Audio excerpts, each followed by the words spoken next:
ایک شیخ التفسیر بھی ہے، شیخ الحدیث بھی ہے اور بڑے بزرگ بھی ہیں، تو وہ بار بار کہتے کہ شرک تب بنتا ہے کہ کسی کو اللہ کے برابر مانا جائے۔ تو میں نے کہا کہ پھر یہ بتائیں کہ مکہ والے مشرک تھے یا نہیں، جب ان کے ساتھ زیادتی ہوئی ہے بدر میں، تو ابو جہل اینڈ کمپنی وہ مشرک تھے یا نہیں؟ تو کہتے وہ تو مشرک تھے۔ تو میں نے کہا اگر آپ کی تعریف لی جائے کہ شرک تسویہ کا نام ہے، برابری کا، تو مشرکین عرب اپنے معبودوں کو اللہ کے برابر مانتے تھے؟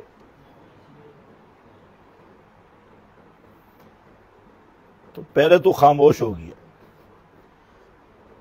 پھر میں نے کہا پھر سوچ لے، مشرکین عرب اپنے معبودوں کو اللہ تعالیٰ کے برابر مانتے تھے؟ تو کہتے ہیں نہیں۔ تو میں نے کہا اگر شرک کی یہی تعریف ہے اور یہی معیار ہے شرک کا کہ مخلوق کو اللہ کے برابر مانا جائے، تو پھر تو مکہ کے مشرک بھی مشرک نہیں۔ کم از کم ایک مولوی صاحب کو میں نے کہا، وہ بیچارہ دنیا سے چلے گئے، تو میں نے ایک ہی بات کی، بڑے عالم تھے، کہ وہ مجھے کہتا کہ آپ ہمیں مشرک کہتی ہیں۔ تو میں نے کہا دیکھیں، شرک کی حقیقت واضح کرنے کے لیے 12 عنوان ہیں میرے پاس، اور آپ کو میں ایک عنوان دے رہا ہوں، صرف معمولی سی بات ہے، لمبی چوڑی بھی نہیں، اور وہ یہ ہے کہ آپ شرک کی اپنی مرضی سے ایسی تعریف کر دیں کہ مکہ کے مشرک مشرک ثابت ہوں اور تم اور تیرا فرقہ مسلمان ثابت ہو، مشرک ثابت نہ ہو، بس ایسی تعریف کر دے، آسان سا سوال ہے۔ تو اس نے بھی یہی بات کی ابتداء، لا تجعلوا للہ اندادا اور نسبیکم برب العالمین، اس نے کہا شرک تسویہ کا نام ہے، برابری کا، ہم برابر نہیں مانتے۔ تو میں نے کہا اگر یہی شرک ہے تو پھر اپنی بنیاد پہ پکا رہے، میری صرف ایک ہی شرط ہے کہ مکہ کے مشرک مسلم بین الفریقین مشرک ہیں، اب تمہارے بارے میں اختلاف ہے، ہم کہتے ہیں تو مشرک ہو، تم کہتے ہو ہم مشرک نہیں، تو کم از کم شرک کا ایسا مفہوم بیان کر کہ مکہ والے مشرک ثابت ہوں اور تم موحد۔ تو اب جو آپ نے شرک کی حقیقت بیان کی، تو اس میں ابو جہل بھی موحد ہے آپ کی طرح، مکہ والے بھی مشرک نہیں، کیونکہ مکہ والے اللہ کے برابر نہیں مانتے تھے۔ قرآن بھرا ہے، حضرت شاہ ولی اللہ محدث دہلوی رحمت اللہ علیہ دیوبندی، تو یہ 1860 کے بعد دیوبند بنا، اور جو بریلی کا مدرسہ ہے یہ بھی 1905 کے قریب جا کے، اور اس میں پھر آبادی تو بعد میں بھی نہیں ہوئی، تو یہ دیوبند بریلوی کوئی 1865 60 1905 تقریباً اس کے قریب بن رہے ہیں۔ اور حضرت شاہ ولی اللہ محدث دہلوی یہ دیوبند بریلوی سے پہلے کے حضرت ہیں، اور دیوبندیوں بریلویوں سب کی سند حدیث حضرت شاہ ولی اللہ تک جا رہی ہے۔ اور ان کو پیر مہر علی شاہ صاحب نے حکیم الامت لکھا ہے، حضرت شاہ ولی اللہ محدث دہلوی رحمہ اللہ کو۔ تو میں نے کہا حضرت شاہ صاحب کی حجت اللہ البالغہ، اس میں حضرت شاہ صاحب نے فرمایا کہ توحید کے 4 مراتب میں، اور کتاب و سنت کے دلائل سے ثابت کیا کہ مکہ والے مشرک 2.5 درجے توحید مانتے تھے اور 1.5 درجہ شرک کرتے تھے۔ اور میں نے کہا ہمارے حضرت ہیں مرشد العلماء، حضرت شیخ التفسیر استاد العلماء مولانا عبد الغنی جاجربی رحمت اللہ علیہ، محقق علی الاطلاق عالم ہیں، تو انہوں نے ایک کتاب لکھی ہے مقدمۃ التوحید۔ آج کی ہماری گفتگو کا موضوع ہے شرک کی قباحت اور شرک پر بعض لوگوں کے شبہات کا جواب۔ میرے سامنے سورۃ النساء آیت نمبر 116 ہے۔ اللہ تعالیٰ فرماتے ہیں ان اللہ لا یغفر ان یشرک بہ، بے شک اللہ نہیں معاف کرے گا ان یشرک بہ، یہ کہ شرک کیا جائے اللہ تعالیٰ کے ساتھ، وَيَغْفِرُ مَا دُونَ ذَلِكَ لِمَن یشاء، اور بخش دے گا ما دون ذالک، اس کے سوا، لمن یشاء، جس کے لیے چاہے گا۔ یہ آیت نمبر 116۔ اسی طرح سورۃ النساء اور آیت نمبر 48، اس میں بھی بالکل یہی مضمون ہے، ان اللہ لا یغفر ان یشرک بہ ویغفر ما دون ذالک لمن یشاء۔ اب ابتدا ان دونوں آیات کی، آیت نمبر 48 اور 116 سورہ نساء کی ایک جیسی ہے، جس میں اللہ تعالیٰ کا صریح اور واضح فیصلہ ہے کہ شرک والے گناہ کی معافی نہیں ہوگی اور مشرک کی بخشش نہیں ہوگی۔ ایک تھوڑا سا فرق ہے ان دونوں آیات کے آخر میں، جو سورہ نساء کی 48 نمبر آیت ہے، اس کے آخر میں ذکر کیا وَمَن یُشْرِکْ بِاللَّهِ فَقَدِ افْتَرَىٰ اِثْمًا عَظِیمًا، جس نے شرک کیا پس تحقیق گھڑ لیا اس نے گناہ بہت بڑا، جرم بہت بڑا۔ اور جو آیت نمبر 116 ہے، اس میں آخر پہ فرمایا وَمَن یُشْرِکْ بِاللَّهِ فَقَدْ ضَلَّ ضَلَالًا بَعِیدًا، کہ جس نے شرک کیا اللہ تعالیٰ کے ساتھ، فَقَدْ ضَلَّ ضَلَالًا بَعِیدًا، بس تحقیق وہ گمراہ ہوا گمراہی دور کی۔ اب یہ فرق کیوں ہے؟ جہاں ایک بات سمجھنے والی ہے کہ آیت نمبر 48 کے سیاق و سباق کو دیکھا جائے تو یہ مولویوں کی بات ہو رہی ہے، یا ایھا الذین اوتوا الکتاب، تو علماء کی بات ہے۔